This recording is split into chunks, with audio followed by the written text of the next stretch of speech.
coucou, j'espère que vous allez bien. Aujourd'hui, je voudrais vous parler de ce qui nous motive pour apprendre le français. Quand on apprend une nouvelle langue, ce qui est très important, c'est la motivation.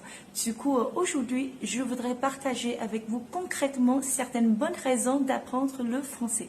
Allez, c'est parti. La raison numéro 1, c'est pour améliorer tes perspectives professionnelles. Soit que tu as la possibilité de partir travailler dans des pays francophones, soit que tu restes en Chine. Parler français peut vraiment nous aider à trouver du travail ou des clients plus facilement. Le français est parlé par 200 millions de personnes sur 5 continents.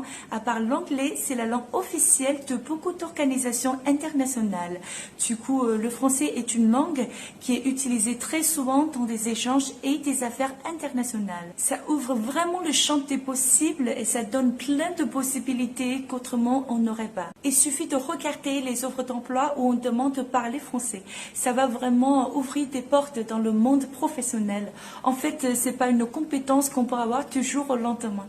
Ça va prendre beaucoup de temps. Du coup, une bonne maîtrise de la langue française va te rendre plus compétitive. C'est un atout non négligeable. Bref, parler français, ça veut dire des avantages pour trouver des emplois dans des secteurs variés autour du monde. Ça vachement vaut le coup d'y consacrer du temps et des efforts. La deuxième raison, c'est pour voyager, étudier ou vivre dans des pays francophones. C'est pour rencontrer de nouvelles personnes d'horizons différents. S'il y a une activité qui peut nous rendre plus flexibles, plus ouverts, plus tolérants, c'est l'apprentissage de la langue française. Tu vas peut-être établir des connexions plus profondes, des amitiés interculturelles. On a plus d'ouverture d'esprit, on arrive à mieux comprendre la mentalité, la façon de voir les choses d'autres peuples. Et si tu es allé déjà dans un pays francophone, tu te rends bien compte que ton expérience n'est pas du tout la même si tu parles français ou si tu ne le parles pas. En fait, c'est une question d'authenticité dans le rapport que tu vas établir avec les gens sur place. Si tu parles pas français, ton interaction avec les locaux va être franchement limitée.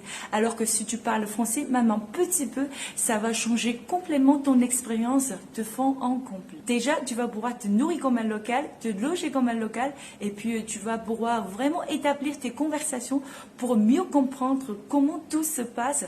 Bref, c'est complètement différent. La troisième raison, c'est pour apprendre. Alors, apprendre pour apprendre. Mais oui, en fait, c'est un vrai plaisir. C'est très amusant aujourd'hui d'apprendre le français avec Internet, avec les vols pas chers. C'est plutôt cool. Tu voyages, tu écoutes des chansons, tu regardes des films. C'est quand même pas mal comme passe-temps. Parfois, on est un peu timide ou manque de confiance en soi.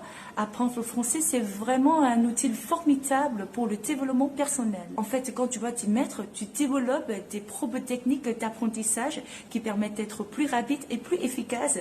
Et puis tu vas accumuler des petits succès, tu vas prouver à toi-même que tu es capable de le faire en le faisant. En tout cas, si vous êtes en train d'apprendre le français, félicitations, vous avez fait une très bonne décision. Finalement, comme d'habitude, je voudrais vous parler un petit peu de mon e-book « Parler comme un français ».